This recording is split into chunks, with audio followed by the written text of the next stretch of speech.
On va lire le premier chapitre, on va lire le chapitre 1, les versets 40 jusqu'au verset 51.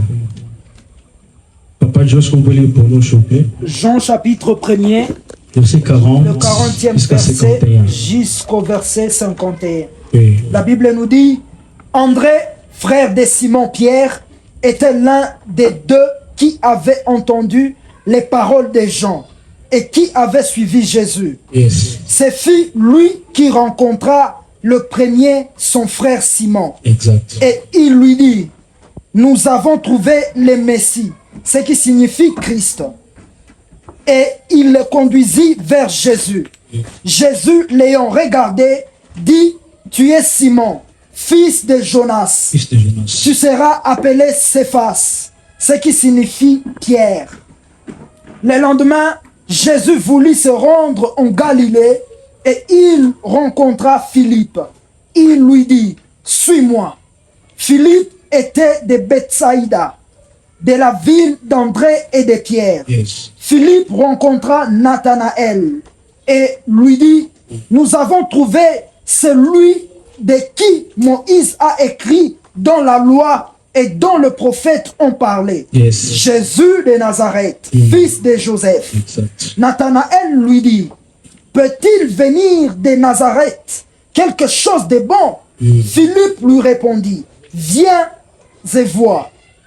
Jésus, voyant venir à lui Nathanaël, dit de lui, voici vraiment un Israélite dans lequel il n'y a point de fraude. Yes. D'où me connais-tu? Yes. Lui dit Nathanaël. Jésus lui répondit, avant que Philippe t'appelât, quand tu étais sous les figuiers, je t'ai vu. Nathanaël répondit et lui dit, Rabbi, tu es le fils de Dieu, tu es le roi d'Israël. Jésus lui répondit, parce que je t'ai dit que je t'ai vu sous les figuiers, tu crois. Tu verras de plus grandes choses que celles-ci. Et il lui dit, en vérité, vous verrez désormais les ciels ouverts et les anges de Dieu monter et descendre sur le Fils de l'homme. Amen. Amen. Est-ce que tu peux acclamer pour la parole de Dieu? Alléluia. En fait, l'histoire que nous avons ici, c'est l'histoire qui commence avec Jean-Baptiste. Jean-Baptiste, la Bible dit qu'il y avait deux disciples avec Jean-Baptiste. Il y avait André, il y avait aussi Philippe. Mais ce que j'aime, c'est que lorsque la Bible commence là au verset 40, la Bible nous présente la personne d'André. Mais ce que tu dois comprendre, c'est que dans les passages que nous avons lus, du verset 40 au verset 51, il y a trois acteurs principaux. Le premier acteur principal, c'est André, l'autre c'est Philippe, et l'autre c'est Jésus. Mais lorsque tu lis les premiers versets que nous avons lus, les versets 40 et les versets 41, la Bible nous présente la personne d'André. Et la Bible nous dit quelque chose sur André. La Bible dit qu'André était celui qui attendait la voix, qui attendait les paroles des gens, mais qui suivait Jésus. Ok. André attendait les paroles des gens, mais quand même il suivait Jésus. Je suis en train de me rendre compte qu'André fait comme des actions qui sont un peu différentes. Il écoute les paroles de quelqu'un d'autre, mais il suit quelqu'un d'autre. Qu'est-ce qui se passe? André, il est en train de me répondre. Il me dit welcome. En fait, Jean le Baptiste, il est en train de prêcher Jésus. Mais Jésus prêche le royaume. Et la Bible nous dit dans Matthieu chapitre 6, le verset 33, elle dit, cherchez d'abord le royaume et toute chose vous sera accordée. Ça veut dire, je cherche d'abord celui qui a la chose la plus importante. Et il y a quelqu'un qui a la chose la plus importante, c'est Jésus. Et la Bible est en train de dire, c'est Jésus lui-même qui l'a dit dans Jean chapitre 14, le verset 6, il dit, je suis le chemin, la vérité et la vie. Personne ne peut aller au Père s'il n'est pas passé par moi. Ça veut dire, comme Jésus, il a la clé du royaume. Alors moi, je préfère peut-être écouter bien sûr Jean-Baptiste, mais je prends la décision de suivre Jésus. Pourquoi? Parce que Jésus a ce que Jean-Baptiste ne peut pas me donner, le royaume. J'aimerais te prier cet après-midi que tu suives l'essentiel dans ta vie. Que tu suives l'essentiel. Peu importe qui tu écouteras. Il est possible que tu écouteras plusieurs personnes. Il est possible que tu écouteras plusieurs prophètes. Il est possible que tu écouteras plusieurs évangélistes. Il est possible que tu écouteras Stéphane Ngwasi. Mais je prie que pendant que tu seras en train d'écouter toutes ces personnes, que tu suives Jésus. Alléluia. Pourquoi? Parce que Jésus a ce que toutes ces personnes-là ne peuvent pas donner, le royaume. Mais la Bible ne s'arrête pas par là. Lorsque la Bible nous présente André, la Bible ne nous dit pas seulement qui André suivait. La Bible nous dit aussi ce qui s'est passé. La Bible dit que lorsque André a suivi Jésus, il ne s'est pas arrêté par là. La Bible dit qu'il est rentré chez lui à la maison. Il a rencontré son frère Pierre. Et la Bible dit qu'il a parlé de Jésus à Pierre. Il dit à Pierre, j'ai rencontré celui qu'on appelle le Messie. Mais il ne s'arrête pas par là. Il dit, venons, allons le voir. Ça veut dire qu'André, il a fait des choses. Il a non seulement parlé de Jésus à son frère, mais ça, il a été aussi le point de contact entre Jésus et son frère. Alléluia. Ça veut dire qu'André ne s'est pas arrêté de parler de Jésus. André ne s'est pas arrêté de parler de celui qu'on appelle le Messie. Il a aussi été le point de contact entre le Messie et son frère. Ça veut dire que certainement, quelque part dans la vie, dans notre famille, il y a les gens qui ont besoin de nous. Il y a les gens qui nous voient parler de Jésus. Mais ça ne suffit pas. Parler de Jésus ne suffit pas. Il faut aller plus loin, être le point de contact entre les gens et Jésus. On a tellement parlé, on a longtemps parlé de Jésus. Tu as longtemps parlé de Jésus. Tu nous as tellement prêché Jésus. Mais on n'a pas besoin seulement que tu nous parles de Jésus. On a aussi besoin de quelqu'un qui va organiser les rendez-vous. On a besoin de quelqu'un qui sera le point de contact entre nous et Jésus. Parce que, écoutez, même si André aurait parlé de Jésus à Pierre, s'il n'aurait pas amené Simon voir Jésus, quelque chose ne serait pas passé. Alléluia. Ça veut dire que c'est une chose de parler de Jésus, ça n'est une autre d'être le point de contact entre toi et entre Jésus et la personne dont tu as parlé de lui. Alléluia. Les gens n'ont pas besoin seulement qu'on leur parle de Jésus. Les gens n'ont pas besoin seulement qu'on leur informe qui est Jésus. Les gens n'ont pas besoin qu'on leur dise que nous on a rencontré Jésus. Les gens n'ont pas besoin seulement qu'on leur prêche Jésus. Ils ont besoin que nous soyons le point de contact entre eux et Jésus. Alléluia. Parce qu'il y a quelque chose qui se passe lorsqu'on est le point de contact entre la personne et Jésus. Bien aimé dans le Seigneur, on peut te parler de Jésus. Ta vie peut ne pas changer. Mais si on t'a fait rencontrer avec Jésus, ta vie doit nécessairement changer. Bien aimé, toutes les personnes qui ont rencontré Jésus, vous avez dit, il y a un après et un avant. Pourquoi? Parce qu'ils ont eu à rencontrer Jésus. Alléluia. Je m'excuse. Pourquoi? Parce que lorsqu'on rencontre Jésus, c'est comme un train. Un train ne peut pas te passer dessus et rester le même. Il y a toujours un changement. Je m'excuse. Mais ce que j'aime, c'est que la Bible nous montre au moins quelques personnes qui ont rencontré Jésus. La Bible nous montre, la première personne que la Bible nous montre, c'est un paralytique. Je suis dans Marc chapitre 2. La Bible nous parle de quelqu'un qui a rencontré Jésus. La Bible nous dit qu'il y avait un paralytique, mais ce paralytique-là n'arrivait pas à rencontrer Jésus. Mais le paralytique, là, on a un détail, il dit que le paralytique avait ses 4 amis. Ses 4 amis. Et les 4 amis le supportaient. Mais la Bible nous dit que ce paralytique n'arrivait pas à rencontrer Jésus.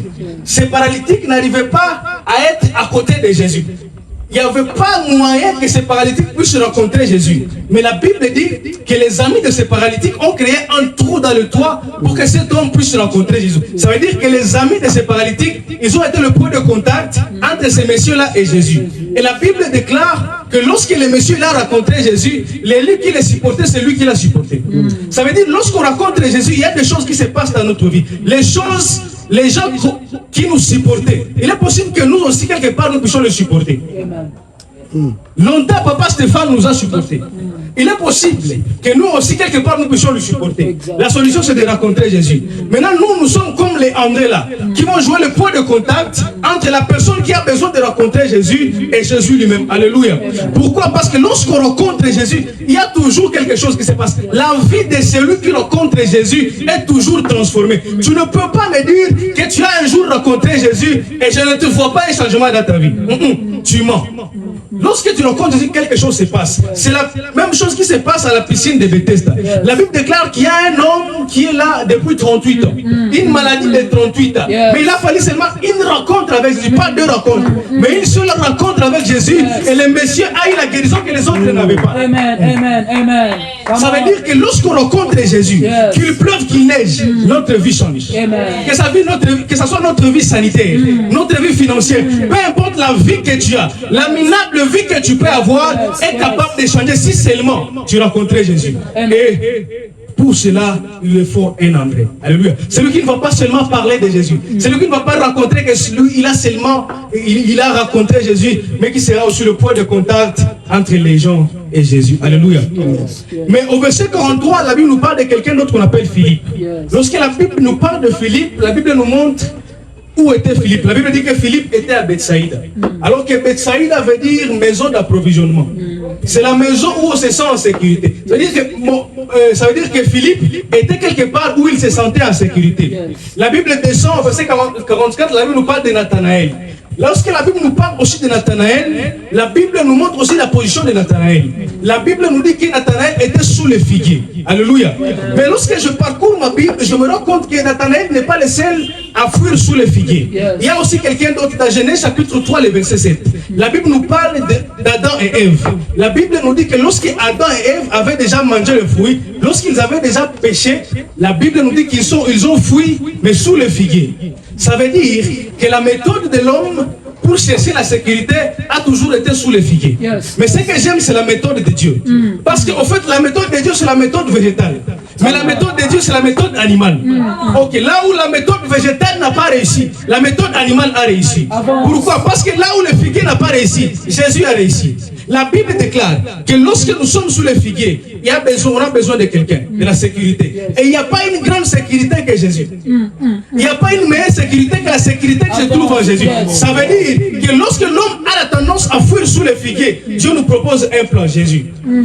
Alors Philippe, il est celui qui va aller appeler Nathanaël sous les figuiers pour créer un contact avec Jésus. Ça veut dire que Philippe, c'est aussi quelqu'un qui est un point de contact entre Jésus et Nathanaël. Alléluia. Ça veut dire que Philippe, il est aussi de cette génération de personnes qui ne parlent pas seulement de Jésus, mais qui prennent la décision d'aller chercher quelqu'un sous les figuiers, de parler de Jésus. Et j'aime le verset 45, la Bible dit, viens et vois. Ça veut dire qu'il a appelé Nathanaël et lui a présenté Jésus. Alléluia. Les gens n'ont pas besoin seulement qu'on leur parle de Jésus. Ils ont besoin que nous soyons le point de contact entre eux et Jésus. Alléluia. Si on est le point de contact entre eux et Jésus, on ne fournira pas beaucoup d'efforts. Alléluia. Le problème, c'est que nous parlons beaucoup de Jésus, mais nous ne sommes pas le point de contact entre eux et Jésus. Pourquoi? Parce que il est possible qu'on ne l'a pas. Comment? Alléluia. Il est possible qu'on parle tellement de Jésus, mais on ne l'a pas parce qu'on n'arrive pas à être le point de contact entre les gens et Jésus. Pourquoi? Parce qu'il est possible que nous aussi, nous ne l'avons pas. Alors, est-ce que tu as Jésus? Question. Est-ce que tu as Jésus? Question. Alléluia. Amen. C'est là qu'intervient la génération Philippe, la génération André. Lorsque tout le monde parle de Jésus, la génération Philippe et André ne s'arrêtent pas de parler de Jésus. La génération André et Philippe prend la décision d'aller vers Simon, d'aller vers Nathanaël pour être le point de contact entre Nathanaël et Jésus. Alléluia. Alors, on se rend compte qu'il y a comme deux personnes. La première personne, il rencontre Jésus. Il rentre chez lui à la maison. Il parle de Jésus à ses frères, à son frère. Et ramène son frère vers Jésus.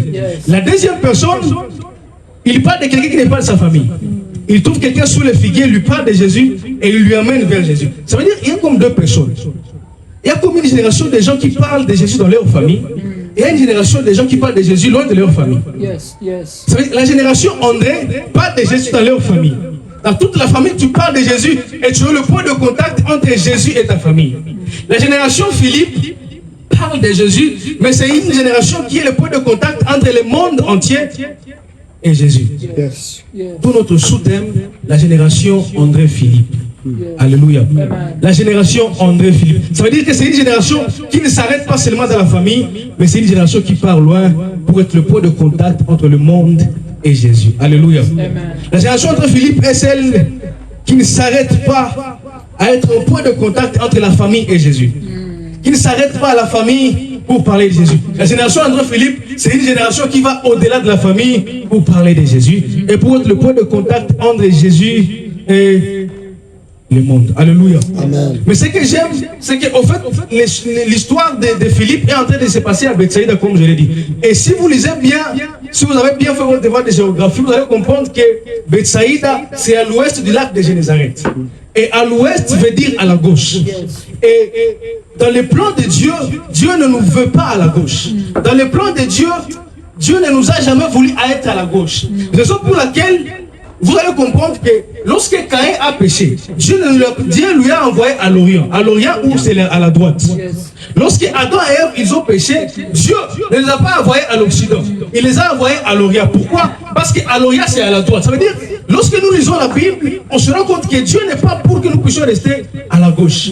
Mais lorsque vous lisez aussi l'histoire d'Élie, lorsqu'il était poursuivi par Jézabel, la Bible dit que Élie a fui à l'Orient. Ça veut dire à l'Est. Ça veut dire que Dieu, dans son plan, il veut que nous puissions aller à l'Est. Pourquoi à l'Est? Parce qu'à la droite, il y a quelqu'un qu'on appelle Jésus. Peu importe les difficultés que tu as, il sait qu'à l'Est, tu trouveras une solution. À l'Est, tu trouveras... Raison pour laquelle le problème de ta famille n'a pas trouvé encore de solution, parce qu'il n'y a pas un point de contact entre l'Est et l'Ouest qui est autour. Alléluia. La génération André Philippe, c'est une génération qui ne s'arrête pas à parler de Jésus, mais il est le point de contact qui amène sa famille de l'ouest vers l'est, du monde vers le Christ. Alléluia. Alléluia. J'aimerais dire à quelqu'un, la première des choses que tu dois comprendre, c'est que si tu veux faire partie de notre génération, tu dois d'abord être à l'est. Alléluia. Yes. Tu dois d'abord toi-même être à l'est. Tu ne peux pas amener les gens là où tu n'es pas encore arrivé. Yes. Tu ne peux pas amener quelqu'un là où tu n'es pas encore arrivé. Si tu veux être dans d'autres générations, la génération André Philippe, la génération de point de contact, tu dois d'abord être à l'est. Alléluia. Yes. Tu dois d'abord avoir Jésus dans ta vie. Tu n'as pas Jésus, tu ne peux pas être le point de contact entre quelqu'un et Jésus. Pour être le point de contact entre quelqu'un et Jésus, il faut d'abord avoir Jésus. Yes. Tu ne peux pas amener quelqu'un au Yahweh Afrikaka. Raison pour laquelle ce n'est pas Moïse qui a amené les enfants d'Israël à la destination. Parce que Moïse n'avait jamais arrivé à la destination. Mais Josué avait déjà arrivé. C'est pour cela que nous devons d'abord avoir Christ dans notre vie. Nous voulons aller prêcher les gens. Nous voulons aller évangéliser les gens. La première des choses, est-ce que nous avons Christ dans notre vie? Aujourd'hui, je suis venu te poser la question, est-ce que tu as Jésus dans ta vie? Tu prophétises bien. Tu parles bien de Jésus. Tu parles la langue la merveilleuse entre nous. Mais est-ce que tu as Jésus dans ta vie? Ah, ne sois pas comme Corneille. Yes.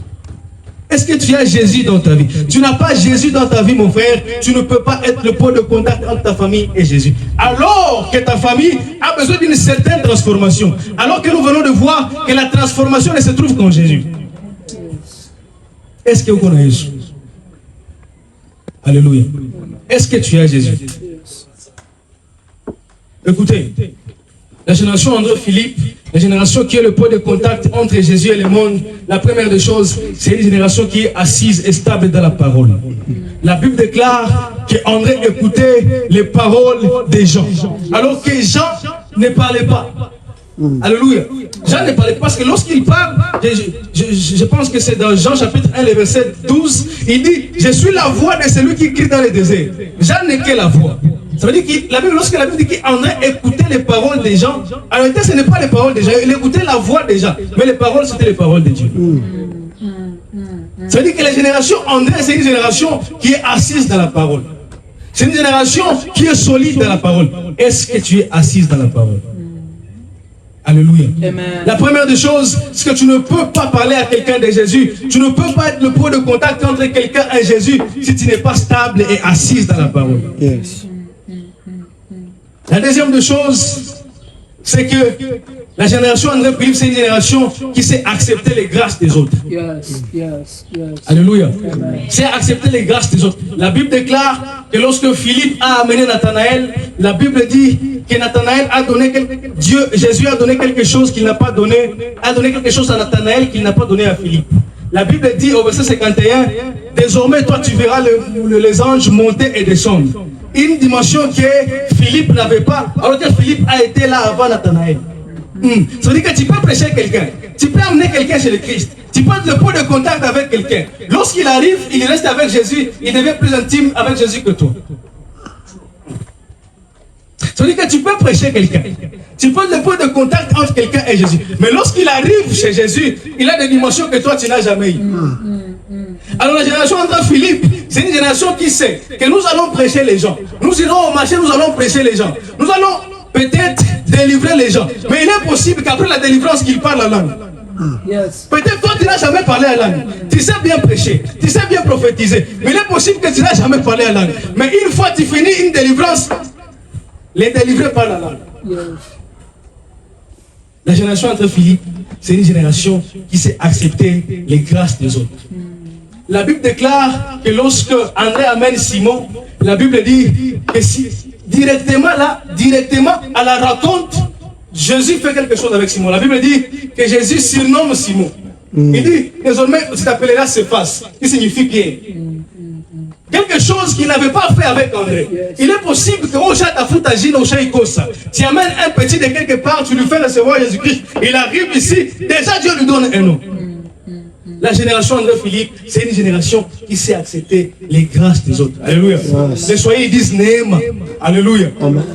Nous devons comprendre que les autres ont aussi des grâces. Nous allons prêcher les gens, nous allons amener les gens chez le Seigneur, nous allons amener les gens en Christ, mais nous devons comprendre que ce qu'ils vont devenir ne dépend pas de nous, mais de Dieu. Yes. Alléluia. Amen. Nous pouvons être ici en train de prier le travail. Christian a fini les études, de prier le travail. Tel a fini les études, il prie le travail. Quelqu'un, il n'est même pas de la famille, il vient ici, il prie une fois avec nous et il trouve le travail. Alléluia. Amen. La grâce des autres. Yes. La grâce des autres. Amen. Comment tu as fait, je ne sais pas. Tout ce que je sais, c'est que je rencontrais un Dieu. Tu as été le point de contact entre Dieu et celui-là. Alors, laisse Dieu faire dans sa vie. Yes. Alléluia. La génération entre Philippe sait accepter les grâces des autres. Alléluia. Amen. Nous devons avoir conscience que la grâce ne choisit pas ceux-là qui ont beaucoup prêché. Alléluia. La grâce ne choisit pas ceux-là qui ont beaucoup prêché. La grâce ne choisit pas ceux-là qui ont beaucoup prophétisé. Être un point de contact entre quelqu'un et Jésus ne fait pas de toi un homme supérieur que lui. Alléluia. Être un point de contact entre toi et quelqu'un ne fait pas de toi un homme supérieur que lui. Ce n'est pas parce que tu as prêché quelqu'un, il a reçu le Seigneur, il a reçu Jésus dans son vie, que tu es devenu supérieur que lui. Non, non, non. Vous tous, vous êtes frères dans le Seigneur. Alléluia. Dieu peut... J'ai un ami, il n'a pas d'église, il a évangélisé quelqu'un, il a reçu le Seigneur. Mais l'homme qu'il a évangélisé est devenu pasteur dans une église. Mais lui, il n'a pas toujours d'église. Les grâces des autres. Yes. Alléluia. Amen. Amen. Ce n'est pas parce que tu as prêché quelqu'un et il a reçu le Seigneur que tu as une autorité sur cette personne.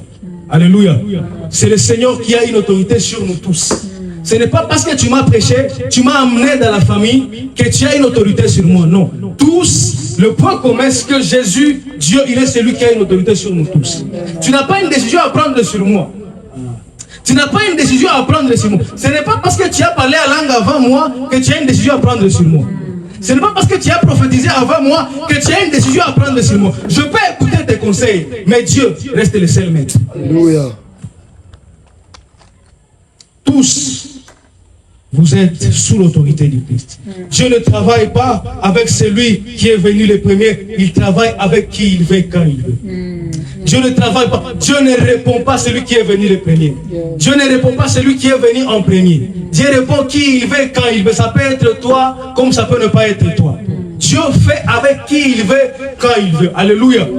Dieu fait de la manière qu'il veut. Alléluia. Tu peux voir quelqu'un, il n'a pas de travail, il vient ici, après 2 jours, il a un travail.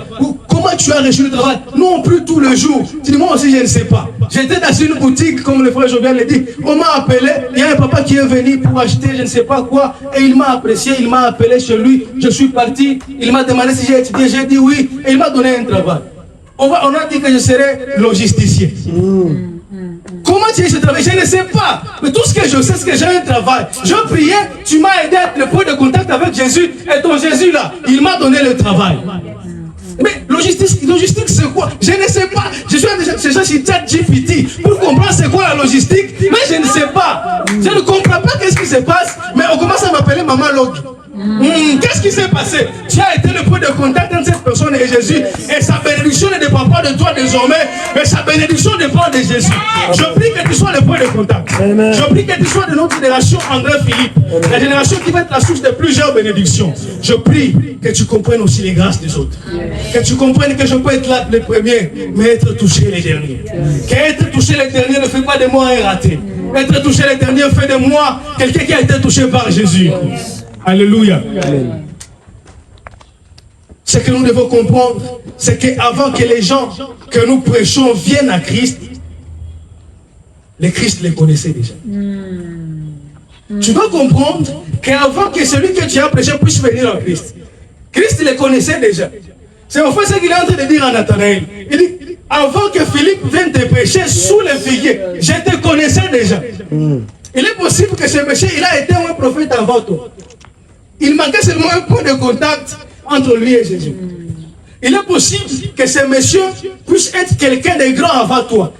Parce qu'il a été établi, peut-être depuis le sein de sa mère. Alléluia.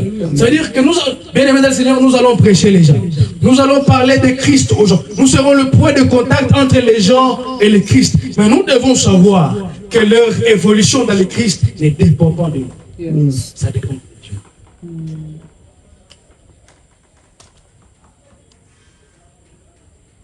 Cet après-midi, Dieu voulait nous rappeler deux choses. Alléluia. Amen. Cet après-midi, Dieu, il voulait nous rappeler deux choses. La première des choses que Dieu voulait nous rappeler, c'est que nous devons être le point de contact entre lui et les autres. Alléluia. La première des choses, oublie tout, mais n'oublie pas que ce soir, Dieu voulait te rappeler que tu dois être le point de contact entre lui et les humains. Ce soir, tu peux tout oublier, mais n'oublie pas que Dieu voulait te rappeler que tu dois être le point de contact entre lui et ta famille.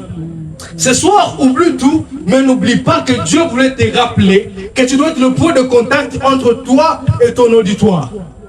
Ce soir, oublie tout, mais n'oublie pas que Dieu voulait que tu sois conscient que tu dois être le point de contact entre les marchés de Virunga et lui. Ce soir, oublie tout, mais n'oublie pas que Dieu voulait te rappeler qu'il faut que tu sois le point de contact entre les humains et lui. Alléluia. La deuxième chose, c'est sachant que ceux-là qui viennent ont une mesure de grâce qui n'est pas comme la nôtre. Alléluia. Sachez que ceux-là qui viennent ont une certaine mesure de grâce qui n'est pas comme la nôtre. Les gens que nous allons prêcher, les gens que nous allons amener ici, les gens que nous allons amener chez Christ, sachez qu'ils ont une mesure de grâce particulière. Ils ont une mesure de grâce propre pour leur vie. Alléluia. Ce n'est pas parce que tu as amené quelqu'un, ce n'est pas parce que tu as prêché quelqu'un qu'il restera sous toi et toi tu seras au-dessus. Sachez-les, les gens que nous allons prêcher, les gens que nous allons évangéliser, auront une mesure de grâce qui ne dépend que de Dieu. Est-ce que tu peux te mettre debout? Mets-toi debout.